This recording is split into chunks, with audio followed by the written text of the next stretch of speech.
నమస్తే batch brothers. ఇదో ఈ ప్యాకెట్లు గుర్తున్నాయి కదా, మన ఉడుతునుకల ప్యాకెట్లు. చాలా మంది ఒరే బ్యాచ్ బ్రదర్స్ కేజీలు ఉడుతునుకలు అమ్ముతున్నావు గానీ వాటిని ఎలా వండుకొని తినాలో చెప్పురా అని అడుగుతున్నారు. లాస్ట్ టైం ఉడుతునుకలతో కూర చేసి చూపించిన, ఈసారి ఉడుతునుకల్ని పప్పుచారులోకి సాంబార్లోకి ఎలా ఎంచుకొని తినాలో చూపిస్తున్నా. ఉడుతునుకలు ఎలా ఎంచుకొని తింటారో చూద్దాం. ఫస్ట్ మన డబల్ లేయర్ ప్యాకింగ్ ని ఇలా కట్ చేసుకొని దీని లోపల కూడా ఇంకో లేయర్ ఉంటుంది, దీన్ని కూడా ఒకసారి కట్ చేసుకుందాం.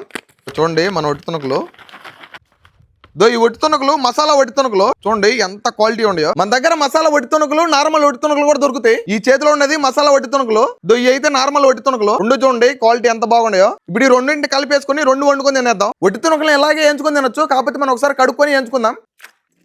కడుక్కోపోయినా ఏం కాదు, చూడండి ఏం డస్ట్ ఏం లేదు. ఇటు నూనె పోసి ఎంచుకుందాం. చూడండి ఎర్ర గట్టి అయిపోయినాయో. పప్పుచారులోకి సాంబార్లోకి నంచుకుని తింటే అదిరిపోతాయి. మనకు ఆత్రం ఆగదు కాబట్టి ఇట్టే తినేద్దాం. మసాలా ఉడుతున్నట్లు అయితే అదిరిపోయినాయి. మీరు ఎవరైనా చిన్నప్పుడు మీ ఇంట్లో ఉడుతున్నట్లు ఎలాగే ఎంచుకొని తింటే మీ పేరేం పేరో కమెంట్ చేయండి. అట్టే మీరు ఎవరికైనా డ్రై మసాలా ఉడుతున్నట్లు కావాలన్నా నార్మల్ ఉడుతున్నట్లు కావాలన్నా పైన వాట్సాప్ నెంబర్కి వాట్సాప్ లో మెసేజ్ చేసి ఆర్డర్ కన్ఫర్మ్ చేసుకోండి. ఈ వీడియో ఉడుతున్నట్లు పిక్చర్లకు షేర్ చేయండి. సరే మనం ఉంటా.